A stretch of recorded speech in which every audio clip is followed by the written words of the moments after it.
Can't be hiding behind the video. Quick test.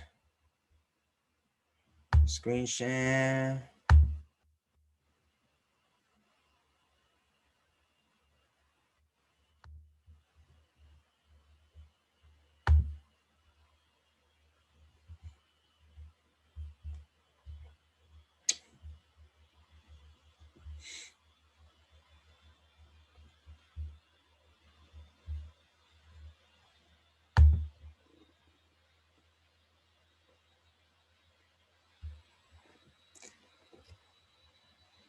Good morning, Wayne.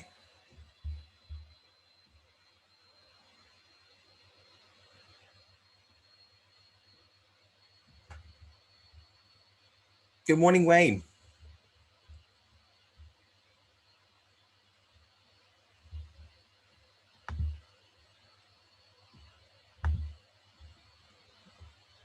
How are you doing?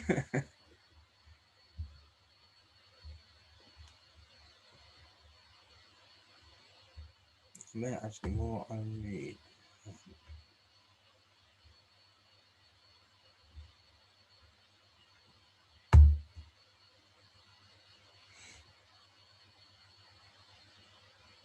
Good morning, Samantha.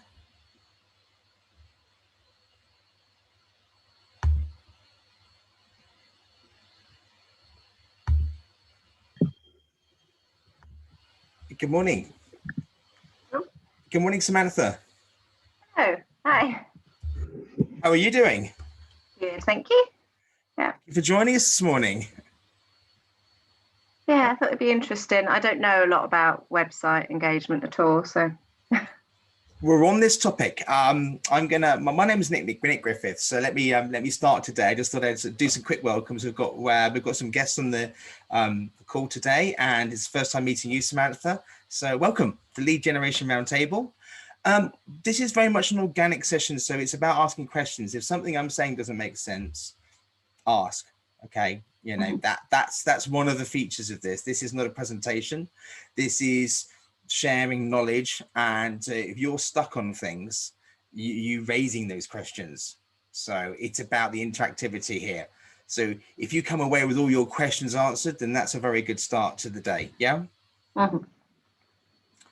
So let's kick things off. Can you see how to increase website engagement? That screen, okay? Yeah. I was speaking with someone yesterday. So this is welcome to, my name is Nick Griffith. Welcome to the Lead Generation Roundtable. And actually working with some clients yesterday, what struck me was how poorly their websites were performing in terms of engagement, in terms of visitors coming and visitors immediately leaving, or visitors coming and staying less than 5 seconds. That is engagement in a numerical term. So if you're thinking, what is website engagement? Engagement isn't getting engaged, meeting with somebody. Engagement is your website appealing to people? Is it something that is resonating with people? Are they interacting with your website, your content? How long are they staying around? So I'm gonna share a slide which puts engagement into context quickly. Okay, and this is the lead generation journey. So a lot of people think of, well, I think they probably think of leads in terms of traffic, or they think of traffic in terms of leads. So it's breaking it down into sort of just a few steps. The objective is obviously to get leads, inquiries into your business. Okay, but to get there, people then think, fine, all I need is traffic. Okay, I get traffic and then people will convert into leads. Well, traffic is only going to arrive if people are starting at the very top. They're aware that you exist. So awareness could be anything from someone has shared that link and they're saying, hey, check this out, this was good. Awareness could be Google advertising. You have Google advertising, you're paying to make yourself aware. Awareness could be anything from actually people who are, you're writing about you, talking about you, that sort of thing. So awareness is just that. It's letting people, aware that you exist. And I think I use my father as an example. He goes to Amazon shopping, but I said there was a day that you didn't know Amazon existed. Yeah. So they made themselves aware, and he goes, well, that's because I kept Googling, I want to buy golfing shoes, and Amazon kept popping up. Fine. Yeah. They're paying to let themselves aware. Now you're on their system. Now they can keep Mm. engaging with you. So the first step is about awareness. Engagement is really the art of creating something that is stimulating, creating something that has an interaction. And I'm going to use myself as a case study here, but do feel free to use yourself with any questions. Okay. I published something which I know the standing start was engagement of 3 seconds. It went up to 2 minutes, 2.5 minutes, which Google put as a 23,000% increase. And I thought, okay, so this is my Google Analytics. Okay, this is now Google Analytics, if you haven't used this before. No, I don't. I have been told to use it, but it's not the most user-friendly, if in my opinion. It's a bit geeky, in that sense. You see a lot of other software saying you can use Google Analytics, but we've developed something which is even more friendly on top. But the data is provided by Google. Right. So all you're going to do, anyone that's listening and going, what is Google Analytics? You'll open yourself a Google Analytics account. You'll give yourself a code, and then you'll drop that in every single web page you create. And then Google is going to give you this data back for free. And so I guess in my case, engagement, which is what we're going to look at today, is bounce rate is basically people that come to your site and how quickly they leave. And I think session duration probably makes a little bit more sense, because what does 67% mean? It's a bit abstract for me. Yeah. But a session duration is how long are they on your website? That's a number we can resonate with. So makes sense. Yeah. Back at the beginning of April here, it was 3 seconds. Wow, how impressive that new web page was from me. I'm not someone who's going to, I'm here to share my knowledge here. I'm not someone who says I'm a master of everything here. Okay, but this is 3 seconds. A week later, it's gone up to 2 minutes, 28 seconds, which is an increase of 23,000%. And I thought, that's an interesting number. How did I achieve that? I'm going to share, but I'll go into a bit more detail, but I'm not going to leave it to the very, very end, just in case anybody's listening. I used a quiz. I used an interactive scorecard quiz. Quiz on your website? That's right. So actually going back to my website, so I increased my user session duration from 3 seconds to 2.5 minutes by creating something that people wanted to actually stick around and look at. So going back to this, I called it the lead generation scorecard, and it's designed for people, any business, to say, well, okay, maybe I've got a score in awareness, how I'm doing right now, a score in engagements, a score in conversions. If you went to the doctor, you wouldn't just say, I've got a problem. They'd ask you, okay, well, we'll take your blood pressure. Let's, what are your symptoms? You're like, I'm running a bit of a fever. They're going to ask you some questions, and then they're going to give you, sounds like you've got this. They're going to give you a diagnosis. So this is putting this into a context of marketing, if you're like, into your lead generation. And I chose these are your characteristics. So awareness score, an engagement score, a conversion score, which leads to your overall lead generation score. It gives you an idea of how you're doing. It gives you an idea of, over time, you might better come back in 3 months' time and go, I wonder if I've improved on that. How am I doing now? By the way, we're not going to go through this question by question on the call, but what I will do for you is I'm just going to put this into the chat, so that if you've got anyone who is listening in here and is thinking, how do I do? To tell colleagues, obviously, share any knowledge, if that's okay. I'm sorry? Well, I've been asked, my boss was like, oh, great, can you do that? And then sort of do a little presentation on what you've learned.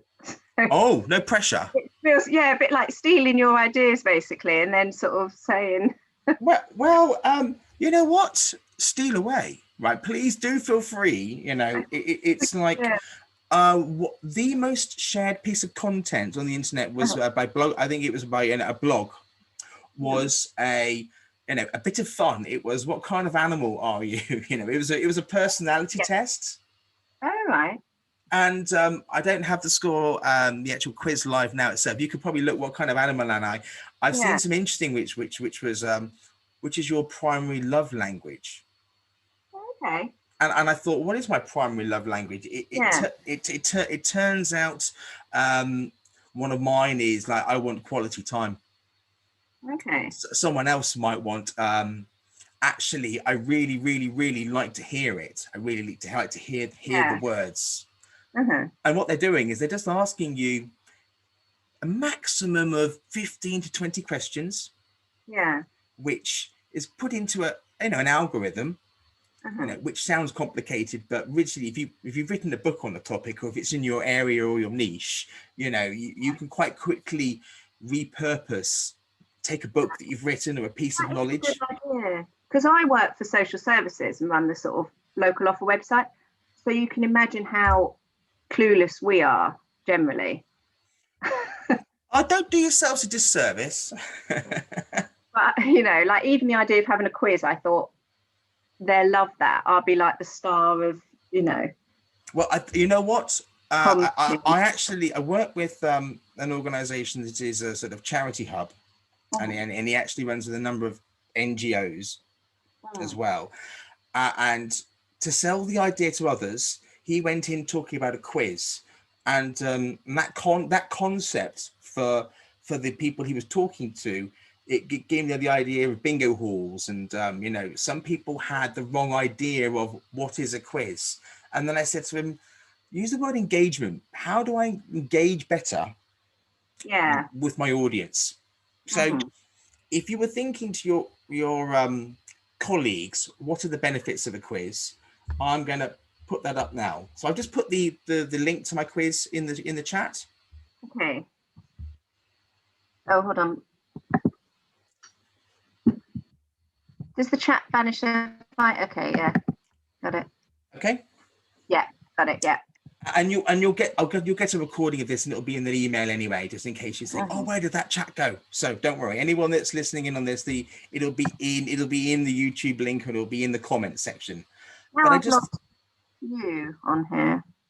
You what? Sorry. No, I've lost. Oh no, I found the quiz. Oh, but I've now clicked on that. I've lost. Okay. Well, I'll just to keep, for those that are listening. Okay, right, yeah, got it. I'm just going to take half a step back, which is, what are the benefits of using a quiz? Well, number one, which we're talking about a lot today, which is increasing the engagement. And when I say it's quite soul destroying to hear of people spending, the person I spoke to yesterday is spending many, many, many thousands of pounds a month on Google Ads, but they're not getting the engagement. So they're almost sending the traffic straight through to a page that's not working for them, and it's costing them a lot of money. Yeah. But let's say you take a different example. Let's say you've got an existing list of people, and this is I'm thinking of a specific charity. They've had 80,000 people join their list, and they're thinking, how do we reignite that communication with them? And that could apply to your case.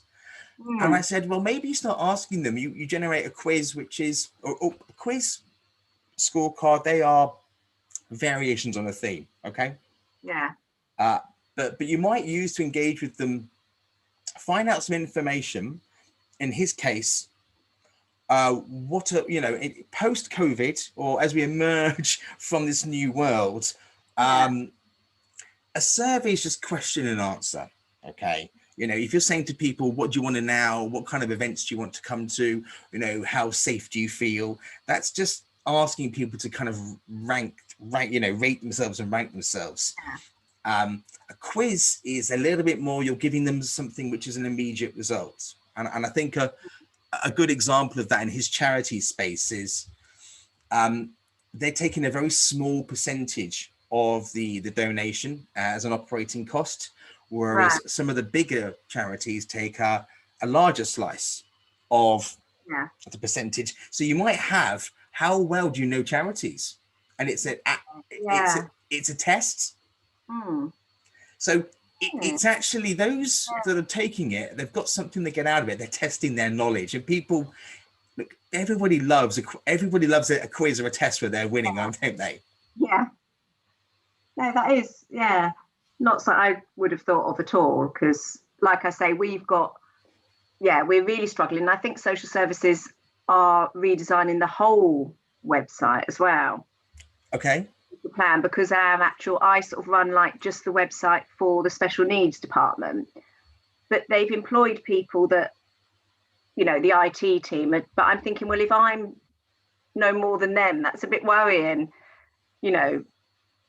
Well, no, someone's got to tell. There's different roles in a team as ever, But Yeah. I think some people everybody, we're all guilty of playing into what we used to, and not necessarily stepping out of it all. And some people go. So a quiz is a form, is it? And it's like, well, no, it's not a form. It's not a survey.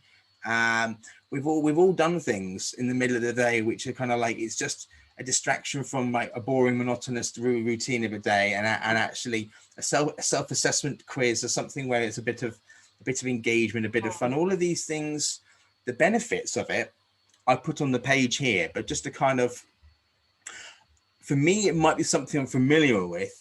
But number one is all about engagement. You can engage with your visitors. Now, those visitors could be traffic, it could be people that are on your list 24/7. They're able to not just read or watch, but interact. Yeah. But yes, Because we have such a bad, relationship with our families, really. so imagine the power of, Yeah. it's Saturday night, it's 11:30, the visit, and they're immediately able to have an interaction with you. Yeah. No one's on the phone, it's automated. Mm. Yeah, that is good. And so it kind of, it's 24/7. It might give them an immediate answer. And I'll give you a good example of this. I'll keep the topic off, but you work with a doctor on Harley Street, and Yeah. somebody's coming in with what they think is an existing medical condition, which could be very, very serious, and they're not sure how serious it is. Now, the doctor's obviously going to say, for a proper diagnosis, come into the surgery. So his objective, or her objective, is to get you to come in Yeah. for a consultation. However, they can give you a preliminary answer to give you a diagnosis of, actually, you answer these questions. You're sort of a you're a red, amber, green. Red being, this sounds quite serious. We recommend coming in for a consultation. Green, they're probably not a relevant patient anyway, but you've actually given that person a bit of reassurance that actually you're not giving them a cast iron diagnosis. You're just giving them some immediate feedback. Yeah. And that might be, am I eligible for a loan for a finance company? It's these sorts of, you can take it into any industry you want. Yeah. Just to kind of go through the rest of it quickly, because I think while we're here, it's sort of increasing your inquiries. Now, the way I constructed my quiz, which I think you started, but I encourage you to walk the process, because it takes 2.5 minutes. Right. Yeah. And go through that. And the objective of this is to get the visitors' contact information. So those that are listening, who are listening in going, how does this experience work? Click on the link and walk the process. But in the process, I'm giving them some results. And to give them a deeper understanding, I'm saying, please enter your first name and email and last name, and I'll email you the full report. Okay. Yeah. That is the alternative to that, is just saying, just give me your phone number and email address and download this huge 100-page PDF you'll never read. Do you know what I mean? Yeah. So saving time and money, well, this, in a sense, depending on what sector you're in, it could be charity sector, it could be social services, it could be financial. Within a quiz, you're able to analyze the answers to the questions. therefore prioritize who you're following up with in what area. Right. So someone giving you their name and email doesn't tell you really, and also write a message, submit. It doesn't tell you much about their query, concern. Whereas in a business context, you could say, well, actually, these people have got the biggest problem, which is in alignment with our thing. We're going to call them back first. In a social services context, you might say, well, these people are actually running in the red. They're the ones most at risk. We need to contact them first. Right. Okay. Yeah. Versus you're looking at a list of 100 inquiries going, we can only call 10 back an hour. Who do we just going to start at A and go down to Z? And just the last point on this is just really to sort of increasing sales through smart data. This is a business page I wrote, but actually you can use the data gathered in a quiz. This is how I use it, to plug in automatically to your back-end systems. That data doesn't just sit there on the quiz platform. That data can be shared through to your technology department. That data can be shared, and then your automatic messages sent out according to what people have said. So it's not just callbacks. It's a bit like if someone is interested in childcare, they're going to get a message based on childcare. If their message is, oh, I have a disability, I'm going to get a message disability. If my message is on, jumping into another industry I work with, is on property, and I'm interested in investing, then I'm going to get an email based on investing. Yeah. And all of that can be set up on automatic pilot. Okay. So, going back up a step, that was a kind of a sort of a deeper dive into those. And I run a service where I build quizzes for business and industry, and I run it for them. And they only pay a subscription once it starts bringing in results. Right. That's if you like what's my game. That's my game. These sessions here are to share the whole lead generation journey, of which quizzes is almost a turbo in the middle, but there's a whole funnel. Yeah. So going back to the top here, it's quizzes sort of fit in around conversions and engagement. A quiz might be shared with people, but that's something else. So I was going to, just with today, wanted to learn a little bit more. I'm going to share with you what I think are some of the sort of how to increase website engagement. I'm going to share with you what I think are some of the most relevant things that I've read, and I think are still relevant, and there's going to be overlap here. So what is user engagement? We talked about that. Types of engagement could be reading, it could be absorbing this, it could be watching the videos, how long people are watching a video for, it could be you're encouraging them to make comments, engaging in discussions, clicking on a chat, but all of that counts as engagement. So that's how you're going to measure how effective. It's all very well saying these are the things to do, but if you've got no ways to measure it, how do you know if you make a change, it's working? Yeah. And also things like sharing, how many people is this shared across? So some of these things I give credit to the industry, because there's plenty of those that have written about this, and I'm sharing some of my favorite bits here. But on the technology side, I'm going to call this in and say, make sure your website is running quickly. It's one of these things, isn't it? If your website is not optimized for speed. Yeah. So I'm actually doing this as a kind of a knowledge transfer for those like you're listening in, who I'm not assuming everybody knows everything. So for those that are listening and going, I know that, great. But when was the last time you checked your speed?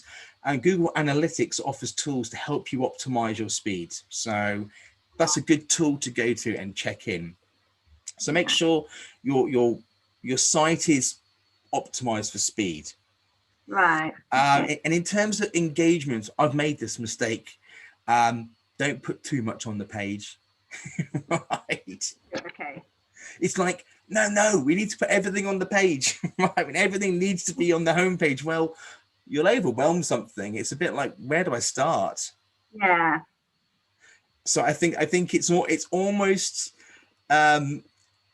difficult when you're really passionate on a topic, but less is more.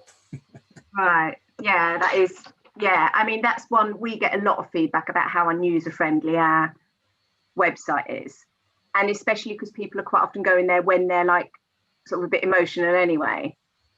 And people tend to, particularly the sort of higher up people, like the heads of directorates, they're sending stuff. And I'm thinking this is just reams of pages about policies and uninteresting stuff. Yeah. Yeah. So in that, well, exactly. And you know what? I've seen somebody try and redesign a website. It was a 10-week project. They're now into their second year. Really? Really. So what they've done is it's become a whale in context. It's not a shrimp anymore. It's become this huge beast where everybody's signing off on different pages and everybody's doing this and doing that. And you're trying to sort of almost harmoniously bring all these changes together under one thing. Yeah. I would actually sort of counter that and say you could have a landing page which is at the front, almost like the new shop window. Yeah. You could be redesigning the shop inside, yes, but have a Yeah. new shop window which is completely decluttered. And a company like Apple do a good job of this. They have a huge store on Regent Street, and what do they have in the window? They've just got an iPhone. Right. Yeah. That is, yeah. And you know, I mean, clearly a company like Apple, you know, they do know what they're doing. Yeah, you would hope so. You'd hope so. And some of their, you know, certainly their sales numbers and that sort of thing speak for themselves. So it's just an example of decluttering. And you might actually choose to have all of the content in your website behind the landing page, but you might actually have a landing page with something like what's the main three, you know, your top three questions people are asking, Yeah. what's your main reason for visiting? And they might just immediately click A, B, or C. And that immediately then takes them to the right part of the next place versus, we've got 100 options on the menu. So declutter, less is more. It doesn't mean that you've got less content in your website. It just makes that first impression easier to digest. Okay. Hopefully this is for everyone listening as well. We're chatting here with Samantha today, but the whole objective of this is to share knowledge and get some interactivity going. That's the objective of the roundtable. So, you know, it's there to stimulate and share ideas. Those that are listening to this conversation, you know, have probably got some of their own questions. So come along to a future call as well. In terms of other best practice for engagement, in terms of navigation, you'll very quickly get an idea of how user friendly is it by testing it. But by that point, it might be too late. You know, you've already built the website and you're getting feedback which is, we don't like it. But certainly streamlining things and making them easy to find. If you think about your favorite apps and your favorite websites, you know, they are, you know, it's probably only 1 or 2 clicks away from what you want. So streamline that process. If you're like, it's on the back page of 15, just down the bottom. Yeah. Don't expect somebody to come and find that. Yeah.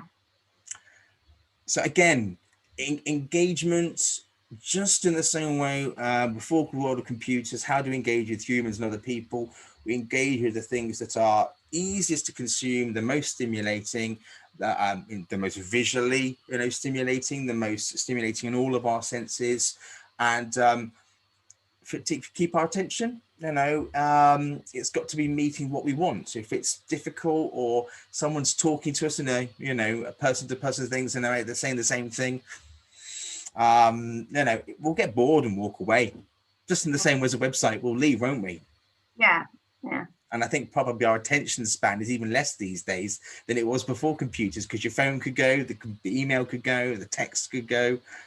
That's our problem. We have people leave because it's not easy to navigate at all.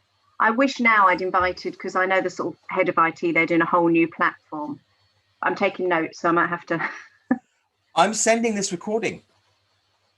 Okay. Oh, brilliant. Oh, that's great. Oh, yes. So why don't you put his head on and ask any questions that you think he might have while we're here today, or you can invite him along next week. Okay. Can I invite? Yeah, that will be very good, actually. Yeah. I'm here next week, and do pass on the recording and ask away, because I'm going to share this by the end of today. And if anyone that's listening here, all of these are recorded and shared on YouTube for people to digest in their own time. Okay. Yeah. Everything on YouTube. Okay. Yeah. Now, something that I was reading up on this morning, which I found interesting, is maybe contradictory, because I write copy, and it says that one of the ways to engage is to lengthen the amount of text there is. Okay. And I found what's the optimum number of words, and it says 1,000 to 2,500 words. And they sort of caveat that with saying that doesn't mean fluff it out and bulk it out with words that don't mean something. That doesn't mean put it all in one paragraph, which means it's really hard to digest. You're trying to eat a 20-pound burger in one go, something like this. It means make it into sections, make it kind of chatty and conversational. These are the sorts of tips of how you lay out your words so that it's easy to read and digest. Use yourself as a guinea pig. You probably know more than 3 or 4 rows per paragraph, and then a break, and then something else, and then you can use word spacing and line spacing, increase those to even increasing it from 100% to 105% using the web time. It can make a huge difference in how easy it is on the eye. Okay. And of course, using relevant imagery. I mean, I'll go back to my website here, and that is, before I got feedback, these were just 3 titles: awareness, engagements, conversions, and then leads at the bottom. I didn't have an infographic. Yeah. And and I created, what's awareness? I created an icon here. Engagement, sort of thumbs up. Conversions, increasing the conversions, going up an escalator. So every step of this, I'm not just trying to talk to people with words, I'm trying to talk to them with images. Yeah. And obviously, from a website point of view, digesting that, I think that goes a long way in terms of helping people. What messages, let me ask a question, it's like, what sort of messages are you trying to convey? I mean, it depends on which part of the section of the website, right? Images, I'll answer the own question. It's complementary. People, an image can say 1,000 words. People might be looking at something on their phone. They might be looking at something. In fact, most of my website, 50 to 75% of content is engaged these days through a mobile device. So it's all very well having something which looks good on a computer, but only 25% are going to see it that way. So yeah, that is actually a point I know that Ofsted said about mobile phone access. And it's like, everybody's got a smartphone. Not everyone's got a laptop. Yeah. So they might look at it through a laptop. They come back to it through a laptop, but depending on what kind of family, perhaps I would have thought, you're looking at the whole cross section of society, the penetration, if you like, of how many people have got a Samsung or an iPhone is probably as high, if not higher, than those that are going and checking their laptop. Laptop could be more work based. A smartphone or something like that could be checked on the sofa, coming back on the bus, in the park. It's more likely to be checked, and that's where everything should be optimized for mobile. Okay. It's not have a website and then I will do a mobile one, stage 2. It's release it optimized for mobile from the beginning. Okay. It's something that I guess I've learned myself, and a lot of the web design tools, they now allow you to preview it before you release it, so you can see how does it look through a website view. Oh, so I could just use my own smartphone, I suppose, couldn't I? You can go a stage further. Any smart, I use landing page software, which is what this is built on. But before I released it, I was able to do a preview before launch view of how does this look on my phone. Okay. And then of course, when I double checked it, I sent it to a few friends and I said, now it's published and it's live. How does this look for you? But that's almost the second stage of testing. The very first stage of testing is, let me use the software to preview how this looks. I would have thought web designers would do this by default, but I've also encountered things when they're doing things and they go, oh yeah, well, it doesn't work on an iPhone. And I think to myself, that's not very useful. You are a web design company. You should know these things. Yeah. So today we're talking about, for anyone listening and just sort of, coming back and going, this is about engagement and just tips for engagement through a website. We talked at the beginning of the call about the power of a quiz or a scorecard to gain engagement, but these are just some broader things for engagement on a website. One of them is like a chatbot is an automated tool. So I've implemented chatbots and I've seen great results. A quiz is almost a conversation which you can send to people over an email. It could be sent to people through social media. A chatbot resides just on that website. Okay, so it's a bit like you land on a website and it says at the bottom right, you've got a question. People kind of click on that. A quiz I could put on Facebook because we use Facebook quite a lot as well. A quiz can be rolled out on any social media channel. Yeah. And you can immediately get them engaging. In fact, if your website is, let's say, could be improved, and I think everybody's website could be improved, you don't even need a website for a quiz, if that makes sense. Yeah. The platform can be straight to quiz.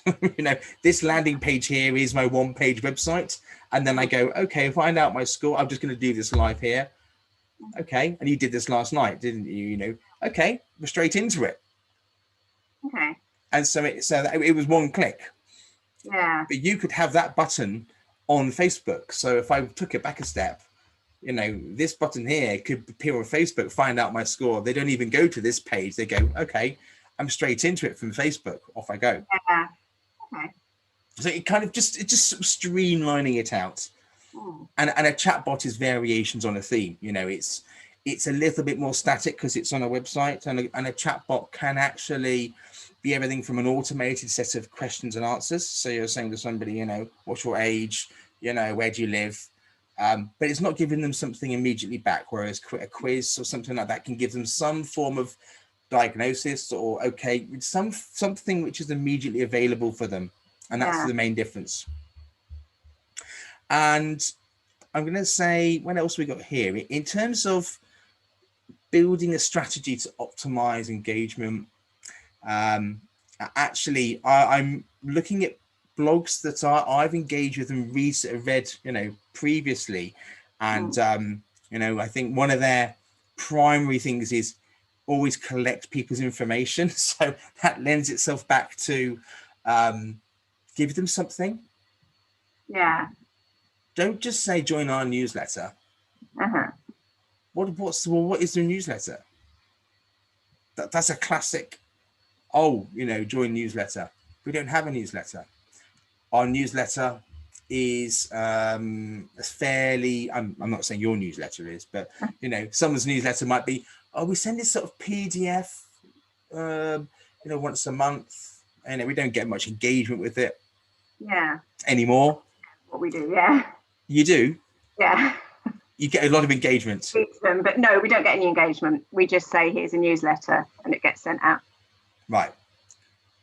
So I think it's important to gather the contact information so that you can send them something. But just like I'm doing here today, I have for the last Well, we're now in 2021. I'm recording this, but I have for the last year and a half, I've converted an IFA into doing a 10-minute audio blog. Right. Okay. And so what he and I do, I interview him. Okay. And his audience is 70 plus. Right. And so for them, instead of having this financial report on their finances, they've actually had a 10-minute audio they can just listen into, a podcast, if you like. Yeah. That's engagement. That is a good idea. Actually, it put him in the top 10 of IFAs for customer service just because he'd chosen to do an audio version instead of a monthly newsletter. His clients were like, we don't want the written version. We weren't reading that. Yeah, that is a good idea. These are all about idea sharing and best ideas. Some come and go, but I think some of the themes remain best practice anyway. And not everybody's going to sit there and read a big report. Not everyone's going to necessarily watch a video. So this particular one was, we're just going to do an audio version. People who could just sit there with a cup of tea and listen in. And it's all designed around people just listening. And actually my role in it, I'm the interviewer. So I'm there to get the best answers out of him. Yeah. So yes, and this is a sort of a good theme. The idea of in this person, ideas I've read is capturing emails, capturing contact information, interactive, like we're talking about here, quizzes and these sorts of things. In terms of measuring the future, like how do you know if what you've put in has made any difference? Because it's all very well having quizzes, it's all very well having a podcast, it's all very well having all this stuff, but you really, as your tech person should really have a dashboard. And anyone listening to this, just have a dashboard which is capturing, okay, how many people clicked on that to listen? So for example, I know when someone has clicked on my website, if I go back to the analytics here, these are the sorts of numbers here. Bounce rates here. I'm looking at a bounce rate which back at the beginning of April was 100%, which means that most people came and left within 1 second. Right. Not a good number. Now, okay, after launching the quiz, it went down to 57%. That's an improvement of 300%. This is all thanks to Google Analytics. Thanks, Google. Thank you. Yeah, you can see, yeah. Session duration, I guess this is another one which was interesting. It went from 3 seconds to 2.5 minutes because it took 2.5 minutes to complete the quiz. It could be.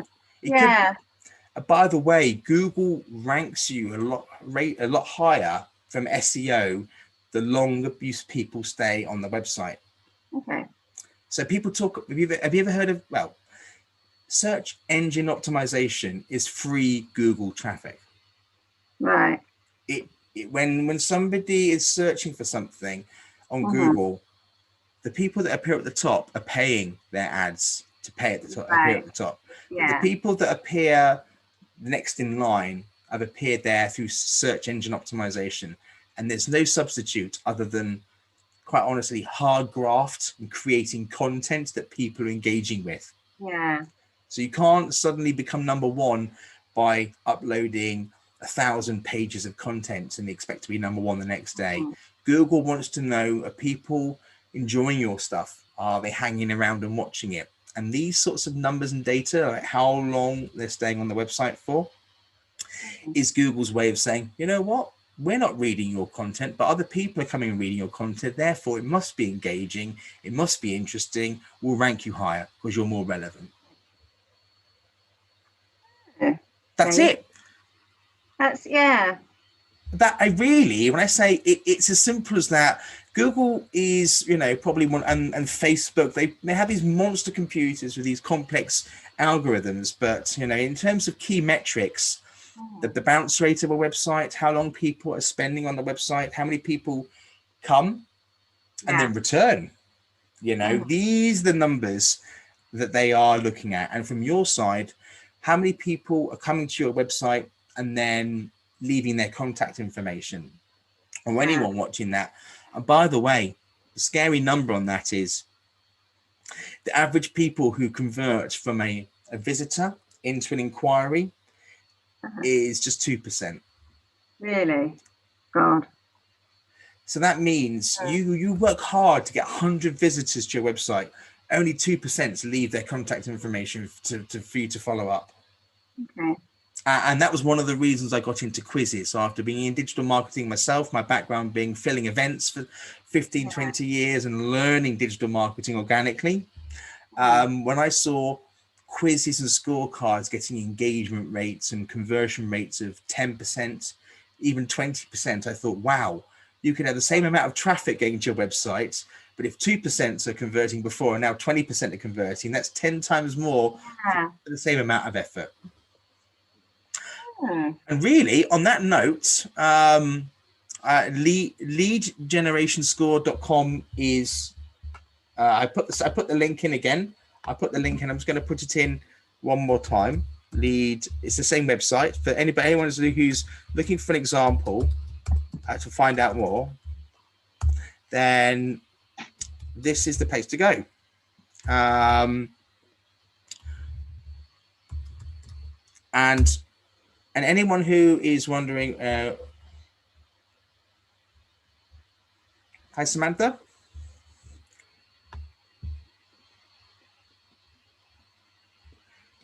Anyone else who's listening in and is thinking, I'd like more information on this, or I'd like to have a further conversation, then I'm going to I'll put a link in here, which is just to share.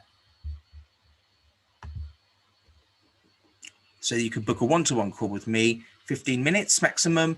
You can ask any questions you want. Okay. So I'm just putting these links in for people who've missed this. And that's the end of our call today. We'll be back again at 11 o'clock next week. Do feel free to bring whoever you want. This is an open session. There's no preconditions other than if you've got questions, do send them. That was brilliant. I've learned a lot. Well, thank you very much. I'm just putting a link in here for anyone that's sort of, listening in, and I'm just putting in the link here so that anyone who's wondering, that's how you could book a one-to-one call with me for yourself or anyone of your team, which is a 10 or 15 minute discovery call, which is just personalized to any of your questions. Okay. That was really good. Well, you know what? I tell you what, I'll take that. Thank you very much. We're back again next Wednesday at 11 o'clock. We're here every week. We record these sessions, and they take no more than 45 minutes. And it's designed for you're bringing your questions and understanding too. So I'm in Devon in a windmill next Wednesday, so I'm going to try and send a colleague or maybe a few colleagues. Please do. You need it as well. You know what I crave. My main request is bring your questions. This is the lead generation roundtable. My expertise go into lead conversion. My expertise go into how you convert into sales or inquiries, and my expertise cover people that I work with a lot who actually generate the traffic. So anything in that ecosystem, questions. If you're saying to me, how do I make this work on my 20 computers in the office? That's not a question I'm going to be bringing to the, I'm going to be able to answer. But, this is the sort of thing. Please do bring your questions. Do people sign up via Meetup? Is that the only way of? No, in terms of the link, let me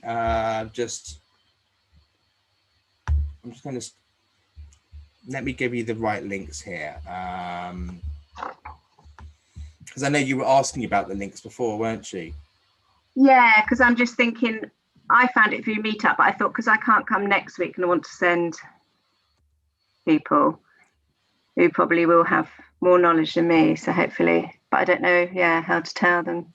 What I'm going to do is I'm just right now as we speak, I'm just going to. The link is in Meetup. It's not going anywhere. So so they can just. It will appear again, but in case if you'd like it for yourself, in terms of a link. I'm just going to put it into the chat for anyone else who's listening that wants it in the sort of chat. Then I'm just going to copy this in now. So just putting it into the chat here. So for today's call, digital marketing partnership, root roundtable, Zoom register. Okay. Brilliant. Thanks very much. And anyone else who's listening thinking, I want my questions answered, 11 o'clock next Wednesday. Take care. Thanks. Bye.